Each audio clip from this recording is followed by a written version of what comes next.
Magandang araw po at kumusta kayong lahat? Today is 5th Sunday of the month, and as I have promised before, every 5th Sunday of the month, I want to spend time with you in fellowship, and I want to share with you something na makakatulong po sa ating paglakad sa Panginoon. Ang topic po natin ngayong araw ay faith. Napaka-basic lamang, pero tingnan po natin kung ano ang ma-discover natin sa araling ito.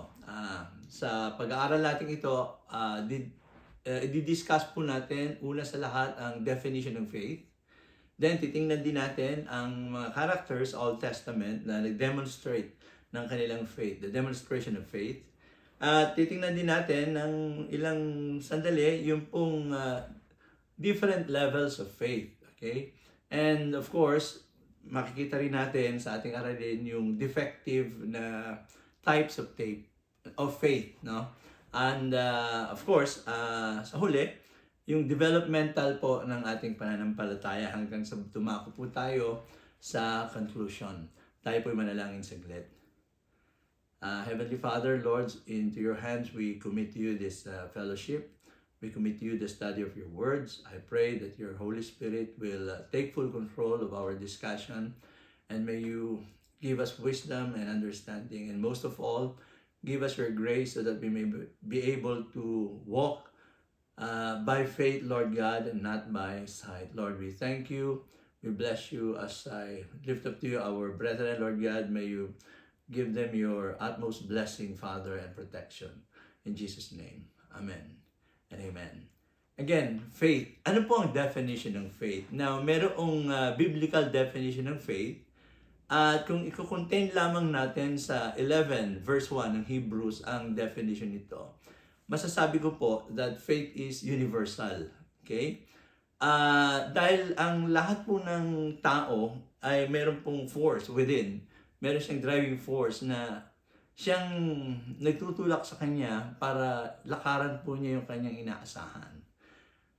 Hindi lang natin pwedeng i-confine sa religious settings or experience kung ang definition po natin ng faith ay isi-single out natin or i-contain lang natin sa Hebrews chapter 11 verse 1. Well, of course, malaki po ang definition nito, at kung bababa tayo hanggang verse 6, makikita po natin na merong pagkakaiba ng object ng faith. Okay? Let me read to you Hebrews chapter 11 verse 1. Ang sabi po rito sa NIV version, sabi niya, "Now, faith is being sure of what we hope for, and being certain of things that we do not see." Okay? Now, it is being sure of what we hope for and being certain of what we do not see. I remember several years ago, may nakausap po akong isang leader ng isang party na ang kanila pong hope, ang kanilang faith is one of these days they will dominate the world. They sacrifice everything. Na-sacrifice po niya yung kanyang education, yung kanyang comfort, at na-revolutionize po yung kanyang belief, okay, yung kanyang life because of that belief, doon sa ideology na yun. Now, kung makikita po natin, it seems na yung kanyang experience based sa Hebrews chapter 11 verse 1, kung i-contain lang natin ang definition, no? Nandun po yung dalawang bagay, no? Yung pong bagay na siya po ay tiyak sa hindi niya nakikita at inaasahan niya that they will dominate or rule the world. But of course, magkaiba po ang object ng ating faith. Kasi pag ibinaba natin sa verse 6, sabi nun, ng Hebrews 11:6, "Now without faith, it is impossible to please God, because those who come to Him must believe that He exists and that He is a rewarder of those who seek Him." Kaya, ang faith po ay napaka-broad, no? May dalawang definition po ng magkaibang evangelical leader ang faith, okay? Although ito po ay nasa West, ang sabi ng isa, okay, faith is abandoning all trust in one's own resources. Abandoning all trust in one's own resources. Ang isa naman, ang sabi niya, faith is laying hold on the promises of God in Christ. Pero may implication po sa kanya yung genuine na faith. Ang sabi niya, it implies full reliance on God and full obedience to God. Now, sa aking journey, okay, as Christian, may mga nabubuong definition din po sa akin. Tulad halimbawa nung ang faith for me is trusting in God's sovereignty, that He is in control and that He knows what He's doing. And faith for me is trusting in God's faithfulness. Ano man ang sinabi ng Diyos, gagawin niya yan because by definition, God is faithful. And for me, faith is believing or trusting in God's ability. He is able to do what He promised. So, sa akin, nabubuong definition sa akin ng faith is about God's sovereignty, God's faithfulness, and God's ability to His promise. Gagawin niya no matter how impossible is your situation, no? Kapag ito po ay nakalagay sa kanyang salita at pinangako, He is able to do what He promised. Okay. Now, mas makakatulong sa atin siguro kung makikita natin, number 2, yung mga character sa Bible na nagbigay po ng demonstration ng kanilang faith. Okay? So, nakita natin ang definition ng Bible about faith. It is being sure of what we hope for and being certain of what we do not see. At pag dun lang natin kinuha ang definition, hindi lang sa religious setting natin makikita ang application ng mga taong meron din ito. Okay? Pero nagkakaiba tayo ng object. Kasi laging ang object natin, no, naka-base sa scripture at sa word of God. Nakita natin na ang faith ay pagtitiwala sa sovereignty ng God, sa katapatan ng Diyos at sa kakayahan ng Diyos na isagawa ang kanyang ipinangako. Now, may mga character sa Bible na gusto kong i-share sa inyo. At naway, kapulutan natin ng aral ang kanilang mga example o kanilang mga demonstration. First, ang demonstration of faith, una is Abraham. Sabi ng Romans chapter 4 verses 18 to 20, let me read, against all hope, sabi niya, Abraham in hope believed and so became the father of many nations. Just as it had been said to him, so shall your offspring be. And without weakening in his faith, he faced the fact that his body was good as dead, since he was about 100 years old, and that Sarah's womb was also dead. Yet, sabi rito, he did not waver through unbelief regarding the promises of God. He did not waver through unbelief regarding the promises of God, but was strengthened in his faith and gave glory to God. That is why it was credited to him as righteousness. Now, where did Abraham anchor his faith? Now, ang faith ni Abraham naka-anchor po sa faithfulness ng God, to God's faithfulness, no, to His promise. Sabi rito, yet he did not waver through unbelief regarding the promises of God. No, he demonstrated his faith to God's faithfulness to His promise. Now, ang promises ng Diyos is dependable. Okay? Reliable po yan, mga kapatid. Maaasahan po natin yan. At kahit hindi pa natin nakikita, pwede po nating tiyakin sa ating puso na yan ay mangyayari. Okay? Sabi nga ng 2 Corinthians chapter 1 verse 20, sabi niya, for no matter how many promises God has made, they are yes in Christ. Okay?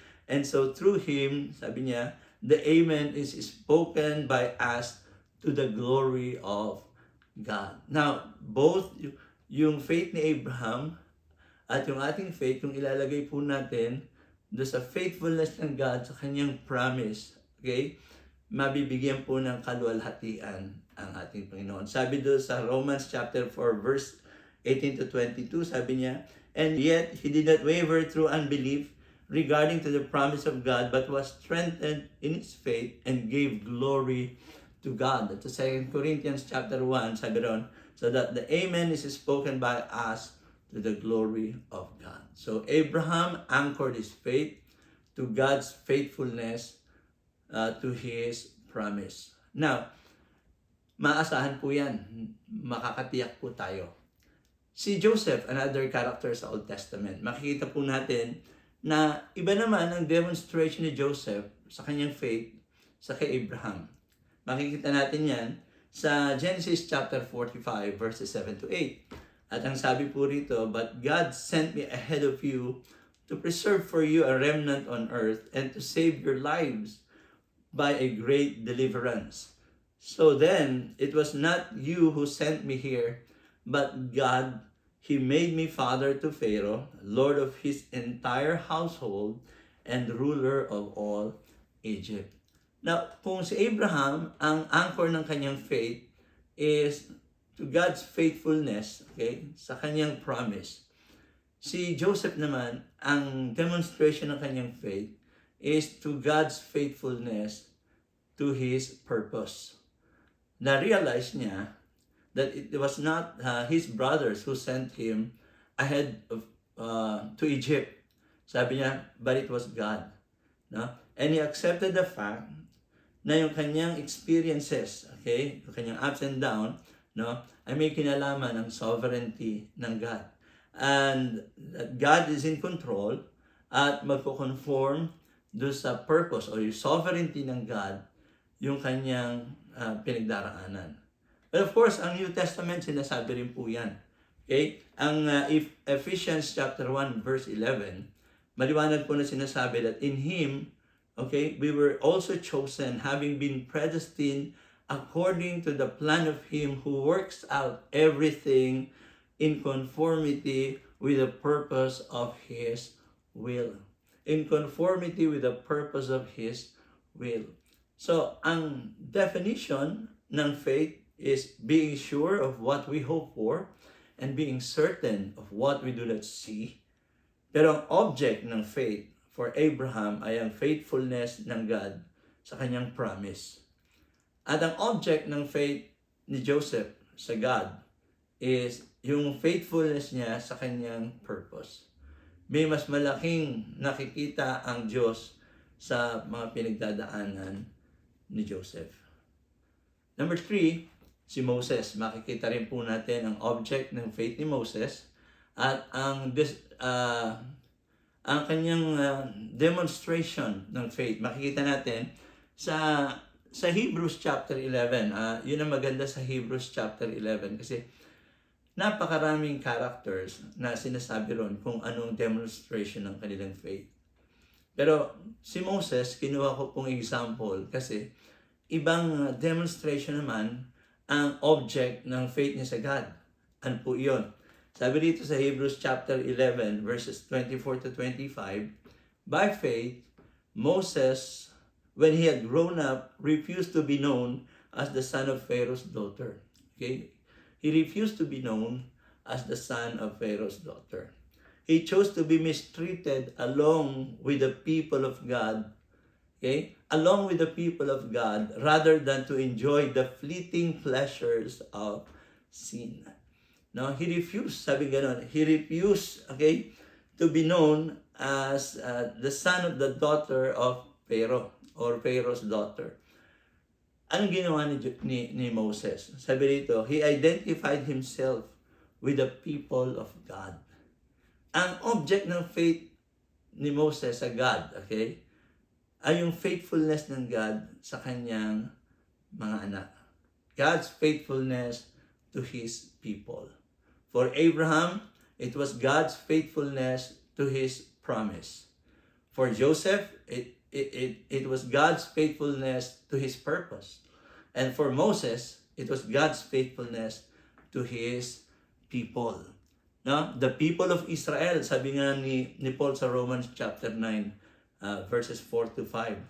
Theirs is the adoption to sonship. Theirs is the adoption to sonship. Theirs the divine glory, the covenant. And then, doon, he identified himself because Moses knew that God is faithful to His people.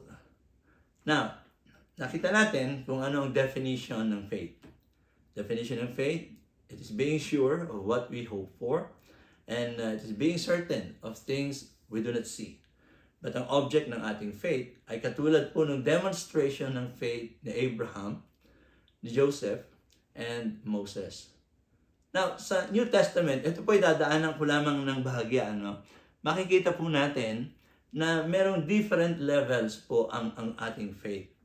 Okay? Now, sa Mark chapter 6 verses 5 to 6, makikita po natin dito yung story ni Mark sa mga kababayan ng ating Panginoon. Ang sabi ng verse 5, he could not do any miracles there except lay his hands on a few sick people and heal them. He was amazed of their lack of faith. Sabi niya, then Jesus went around teaching from village to village. Now, ang definition o description ni Mark do sa kanyang mga kababayan, sabi ron, he was amazed, sabi niya, at their lack of faith. Now, meron naman kay Matthew na makikita natin sa chapter 8 verse 26 nang sumagot ng Panginoon sa kanyang mga disipulo, sabi niya, he replied, you of little faith, why are you so afraid? Then he got up and rebuked the winds and the waves, and it was completely calm. So sa description ni Mark, meron tinatawag na lack of faith. Sa description ni Matthew, meron tinatawag na little faith. Sa description naman, again, kay Matthew ulit, sa chapter 8 naman, verse 10, okay, kung makikita natin, when Jesus heard this, he was amazed. Ito po ay story ng centurion. He was amazed and said to those following him, truly, I have not found anyone in Israel with such great faith. Meron sinabing lack of faith, meron sinabing little faith, at meron sinabing great faith. Well, of course, sinabi rin ni Jesus Christ, if you have faith as small as the mustard seed, may mga bagay na mangyayari. Meron din tinawag sa 1 Corinthians, chapter 12, yung gift of faith. Ito po ay iba naman. Pero ito ay gift ng Holy Spirit sa church. Pero ang gusto ko pong bigyan din dito ay yung tinatawag ko na borrowed faith. Now, ano po yung borrowed faith? Ang pinaka-example siguro na maganda kong ibigay sa inyo ay yung buhay ni Samuel. Nung si Samuel po ay bata pa. Okay, ano pong istorya? Ang kanyang mother ay barren, si Hannah, at siya po ay nanalangin. At ang content ng prayer ni Hannah, sabi po niya sa kanyang prayer, sa 1 Samuel chapter 1 verse 11, sabi niya, and she made a vow saying, Lord Almighty, if you will only look on your servant's misery and remember me, and not forget your servant, but give her a son, then, sabi niya, I will give him to the Lord for all the days of his life, and no razor will ever be used on his head. Dahil sa kanyang situation, okay, she was so desperate na magkaroon ng anak kasi yung kanyang rival ay hinahamak siya. Now, ginawa po niya yan. At si Samuel, nung siya po ay bata na, makikita po natin ang story dito sa chapter 3 verse 1. Sabi rito, in fulfillment do sa pangako, do sa vow ni Hannah, okay, sa Diyos, inilagay niya po sa tutelage ni Eli si Samuel. And the boy Samuel, chapter 3 verse 1, ministered before the Lord under Eli. In those days, the word of the Lord was rare, and there was not many visions. Ano po ang story? One time, bago matulog, si Samuel po ay nakarinig ng pagtawag. Sabi ng Bible, tinawag ng Diyos si Samuel. Pero instead na lumapit, makinig sa Diyos, pumunta siya kay Eli at akala niya ang tumatawag sa kanya ay si Eli. Makailang beses pong ginawa yan. Hanggang sa ma-discern ni Eli nang nananawagan kay Samuel ay Diyos. Binigay niya ng instruction yung bata. Okay? At sabi dito, sa oras na mapakinggan mo uli, sabihin mo, magsalita ka, nakikinig ako. And then, kinausap ng Diyos si Samuel. Pero, ang description kay Samuel, kahit siya po ay nasa temple, nagmi-minister before the Lord, okay? Sabi po ng verse 7, now Samuel did not yet know the Lord. The word of the Lord had not yet been revealed to him. Now, imagine, nandun ka sa temple, stay in ka sa temple, nagmi-minister ka before the Lord, under Eli.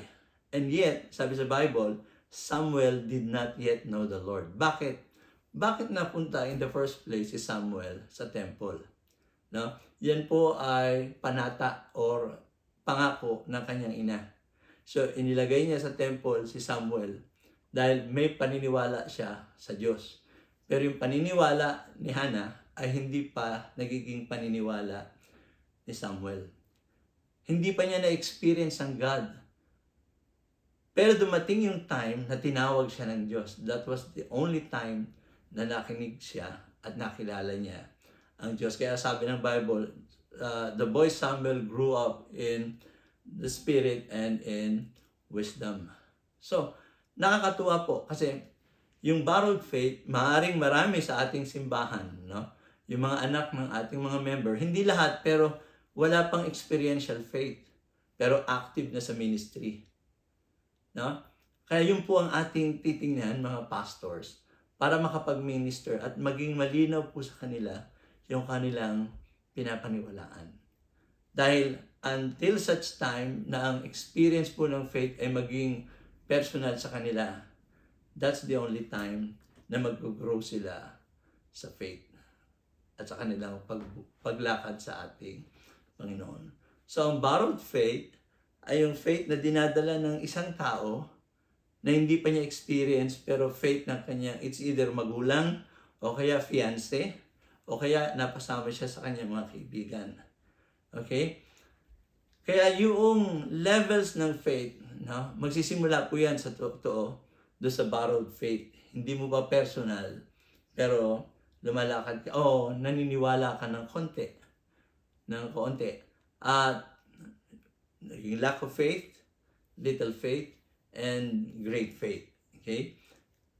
Yung gift of faith na nasabi ko sa inyo kanina, iba po yan kasi yan ay gift ng Holy Spirit sa tao, sa simbahan. Okay? Kaya, kadalasan, pag hindi po maayos ang faith, nagiging defective. Now, nakita natin ang demonstration ng faith, nakita rin natin ang different levels ng faith after na diniscuss ko sa inyo kanina ang definition nito. Now, tingnan po natin yung tinatawag na defective faith. Kailan defective ang faith? Una, for me, ang faith ay defective if it is unfounded. Anong ibig ko sabihin? Kung may practice ka na hindi naman based sa foundation ng Scripture o hindi sinasabi ng Scripture as prescription. Okay? Kasi iba yung dinidescribe lang or description, iba yung prescription. Pag may nabasa ka sa Bible, halimbawa sa Old Testament, na ikinikwento lang nila, dinidescribe lang nila kung anong nangyari, no? Yon ay part ng story. Pero pag prescribe ng Scripture, yun ay universal truth. Now, kapag ang iyong practice ay founded lamang doon sa story at hindi prescribed ng God, that is unfounded. And faith is defective, no, if it is not founded in God's Word.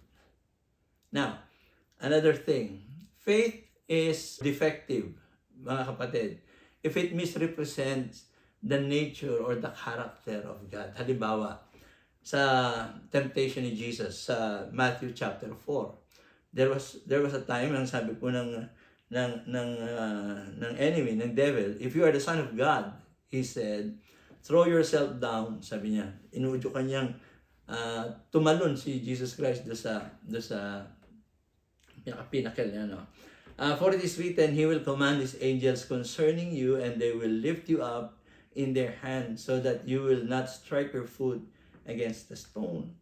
So, inilalagay niya sa alanganin ng Diyos, okay? Para tumalon si Jesus Christ. Pero ang ating Panginoon, of course, alam natin that He renounced this form of temptation. At ang sagot niya, it is also written, do not put the Lord your God to the test. Okay?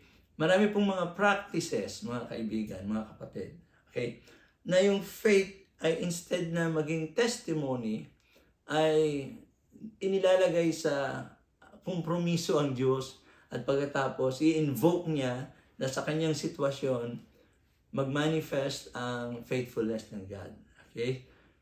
Hindi po nangyayari yon dahil that kind of faith misrepresents the character of God. It is defective if it bypasses the process, no? Kung binabypass niya yung process, okay? Kung paano gumalaw, no? Or mag-operate ang Diyos. Halimbawa sa scripture, no? Nung mag-conceive ang mother ni Moses, well, of course, ang process niya 9 months ang pagdadaanan. Regular po yan, natural po yan. No, hindi mo pwedeng madaliin at sabihin na yan ay galaw ng Panginoon. May mga lumalabas na dahil premature, no? Iba po 'yon. Pero ang sinasabi ko rito, meron pong process. Hindi mo pwedeng sabihin yung belief katulad nung confess the promises of God and claim it daily. Claim it today. I'm sorry mga kaibigan, it does not work, okay, that way. Hindi po ganon. It doesn't work that way kasi meron pong proseso. Naalala ko yung story na napakinggan ko noon about faith. No? Meron daw isang tao, isang Christian, na after nung malakas na typhoon, nagkaroon ng flood. Umakyat sa bubong at nanalangin. Story lang ito. Sabi niya ganon, Panginoon, iligtas mo po ako and I believe that you will save me on this situation. Now, nung tumataas na raw yung baha, merong isang truck na dumaan at kinukuha na siya. Hindi pa siya sumama kasi ang kanyang katuwiran, ang kanyang pananampalataya, isa-save siya ng Diyos sa situation na yun. Iniwan siya ng truck. Nung abot bubong na, ganun pa rin siya. Alam niya, naniniwala siya na ililigtas siya ng Diyos. Dumaan daw yung bangka, kinukuha siya, ayaw pa sumama. So namatay yung tao sa madalit salita at question daw niya sa Diyos, bakit hindi mo ipinakita ang katapatan mo sa aking situation? Hindi mo ako niligtas. Sabi ng Diyos, 2 beses kitang inililigtas. Pero defective nga yung faith. Now, hindi tunay na pangyayari, pero may truth doon sa mga tao na defective at extreme yung faith na binabiolate na yung process kung paano kumilos ang Diyos. And yung mga confess the promises of God daily and claim it. Okay? Claim it today. Hindi po ganun. Kadalasan beses, kumikilos po ang Diyos mysteriously. At laging merong connection o relationship ang pagkilos ng Diyos sa kanyang sovereignty at sa kanyang purpose. In accordance with the purpose of His will. So, defective po yung ganang faith. Ang faith po, mga kapatid, ay defective. Okay? Kung different po yan sa biblical experience. Okay? Kung hindi pre-practice sa Old Testament, hindi pre-practice sa New Testament. At yan ay defective kapag irrelevant yan, okay, sa redemptive purpose ng Diyos. Yung faith mo na naka-isolate ka lamang, okay, dahil lang gusto mo ang attention ng Diyos at ang blessing ng Diyos ay ibibigay sa iyo, yun ang faith mo. Pero isolated doon sa redemptive purpose ng Diyos. Kailangan may kaugnayan. Sabi nga sa Bible, everything works together for good to them that love God and are called according to His purpose. At yung general purpose ng Diyos at yung individual purpose natin ay merong connection sa fulfillment ng Diyos. That is faith. Ang faith ay developmental din. Okay? Kung meron pong different levels ng faith at merong defective faith, ang faith developmental. What do I mean by that? Okay? Ang faith nagdi-develop sa anong paraan at paanong proseso. Nagsisimula ito sa pakikinig. Okay? The moment you hear God's word and you understand His word, ang faith po ay pinanganganak. Sabi nga ng Romans 10 verse 17, if I'm not mistaken. Now, faith comes, sabi niya, by hearing the word of God. Okay? Consequently, sabi niya, faith comes by hearing the message. And the message is heard through the word about Christ. Now, una na pinakikinggan yan. Noong mga time na yun, hindi pa kasi naisusulat ang New Testament. Pero ngayon naisulat na, hindi lang pakikinig.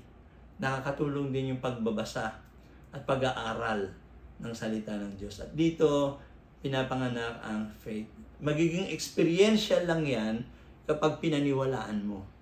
Then, the next thing na mangyayari sa iyo, okay, lalo na kung nandoon ka sa category ng borrowed faith, no, ang importanteng bagay na dapat ang mangyari sa iyo is that you believe, okay, in God and that you believe His Word. Okay? Now, ang Word ng God is reliable. Ang Word ng God is dependable. Pwede mong i-claim ito, pero hindi sa iyong time frame, hindi sa iyong condition, pero sa kaparaanan ng Diyos. You believe. And the way you believe, mga kapatid, hindi dito sa isip lang. You believe, no, in God's Word dito sa puso. Sabi nga ng Romans chapter 10, di ba? Sabi niya, for it is with your heart that you believe and are justified. Again, ang sinasabi rito is about salvation, no? Pero sinasabi niya, it is with your heart that you believe and are justified, and it is with your mouth that you profess your faith and are saved. And as the scripture says, anyone who believes in Him will never be put to shame. Kaya sabi ko nga po sa inyo, no? Once you hear and understand the Word, ang next level po niyan for you to have a developmental faith is you need to believe. Okay? You need to believe. I'm sorry. Paniwalaan mo kasi ito po ay maaasahan. And magiging experience mo yan sa iyong sarili. Okay? Yung napakinggan mo, yung inaral mo, pinaniwalaan mo, at magiging part na yan, no, ng iyong buhay. Okay? Experience it for yourself, of course. And lastly, make it part of your personal walk in Christ, mga kapatid. Yan na po ang sabi nga ng Bible, the just shall live by faith. Okay? So, ito po ay pakikinggan, pag-aaralan, and then papaniwalaan, make it your personal experience, and that's the only time na magiging buhay po ang pananampalataya ng tao. Lalo na doon sa sinasabi kong borrowed faith. Okay? At magiging innate yan sa iyo, at magiging parte yan ng iyong paglakad. So, nakita po natin ang definition ng faith. It is being sure of what you hope for and being certain of what you do not see. Pero of course, kung doon lang natin i-limit ang definition ng faith, magiging universal po ito at hindi mo pwedeng i-contain lang sa mga religious settings or experience. Dahil meron pong driving force itong ganitong paniniwala sa tao. Ang pagkakaiba lang yung object ng ating faith. Kasi ang sabi ng verse 6 ng Hebrews chapter 11, without faith, it is impossible to please God. Because those who come to Him must believe that He exists and that He is a rewarder of those who seek Him. God exists. Okay? Yun ang definition ng faith, no? Para sa akin nga, sabi ko sa inyo kanina, ito ay pagtitiwala sa sovereignty ng Diyos, pagtitiwala sa katapatan ng Diyos, at pagtitiwala sa kakayahan ng Diyos na isagawa ang kanyang ipinangako. And then nakita natin yung demonstration ng faith kay Abraham. Ang demonstration ng faith niya is to God's faithfulness. Saan? To His promise. Okay? For no matter how many promises God has made, sabi niya, they are yes in Christ for the glory of God. Si Joseph naman, ang demonstration ng faith niya sa Diyos ay makikita natin sa faithfulness ng God sa kanyang purpose. No? Ipinailalim niya yung kanyang karanasan at nakita niya na may kinalaman ito sa mas malaking purpose ng God. Kaya sabi nga sa inyo, defective ang faith yung ito ay isolated sa purpose ng God. Si Joseph, he demonstrated his faith to God's faithfulness to his purpose. At si Moses naman, i-demonstrate niya ang kanyang faith saan? Sa faithfulness ng God to His people. Okay? Sa mga Israelite. Kasi yun ang object ng faith ng mga characters na ito. At nakita rin natin na mayroong different levels ng faith. Mayroong lack of faith, mayroong little faith, mayroong great faith. Pero ang gusto kong bigyan diin ay yung tinatawag na borrowed faith na nakita natin sa experience ni Samuel. And yet, sabi ng Bible, Samuel did not yet know the Lord. Why? Because the word of the Lord ay hindi pa na-reveal sa kanya. Okay? Defective ang faith, nakita natin if it's unfounded. Defective ang faith if it misrepresents the nature of God. Defective ang faith kung binabypass nito yung process kung paano mag-operate ang Diyos and mag-operate ang God mysteriously a lot of times. Defective ang faith kapag hindi po yan practice sa biblical experience ng iba. And defective ang faith kapag isolated po yan at hindi yan connected, no, sa general purpose ng God. Okay? So, ang developmental ang faith, kailangan you need to hear and understand because faith comes by hearing the message or the word of God. And you need to believe it in your heart. Okay? Because within your heart, sabi sa Bible, doon tayo naniniwala. Doon lang maaalis yung borrowed faith at magiging experiential faith yan. Especially kapag yan ay magiging part na ng araw-araw nating pamumuhay. So in conclusion, mga kaibigan, for me, okay, faith is personal. Okay? Ang aking faith ay hindi ko po pwedeng ibigay. Okay? Pwede ako mag-share ng experience ko, pero yung aking anak at yung inyong anak at bawat isa atin, lalakad tayo doon sa faith na sinasabi ng Bible personally. Because faith is personal. But, once na maging personal ang faith, ang conclusion ko, faith is progressive. Sabi nga ng 2 Corinthians 8:7, sabi niya, but since you excel in everything, sabi niya, in faith, in speech, in knowledge, in complete earnestness. So, meron pong development since you excel, okay, in faith. Meron pong progress ang ating faith, okay? Kasi ang faith po natin must be present, no, in life situation. Kailangan po yan. Na-mention ko sa inyo kanina, sabi doon sa Hebrews 11:6, and without faith, it is impossible to please the Lord, to please God. Because anyone who comes to Him must believe that He exists and that He is a rewarder of those who seek Him. Magiging part ng ating lakad, okay? Especially sa situation natin. And ang sabi ng Bible, especially sa 2 Corinthians chapter 13, verse 5, ang faith must be examined, no, periodically. Periodically, kailangan mong i-examine ang faith mo. Dahil ang sabi niya, examine yourselves to see whether you are in the faith. Test yourselves. Do you not realize that Christ Jesus is in you? Unless, of course, you fail the test. Okay? Examine yourself, sabi niya, whether you are in faith. So, ang faith is personal. Ang faith is progressive. Ang faith is part of your daily lives, okay? But periodically, you need to examine whether you are in faith. And lastly, faith is part of our practical living.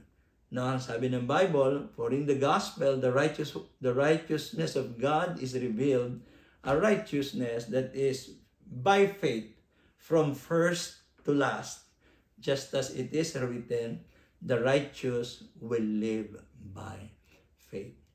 Magandang araw po sa inyong lahat at aking panalangin, makatulong po ang ating pag-aaral at personal po ninyong aralin itong napakinggan ninyo. At ito po ay ipamuhay natin. Maraming salamat po hanggang sa susunod na ating pagsasama. God bless you all and thank you very much. God bless you.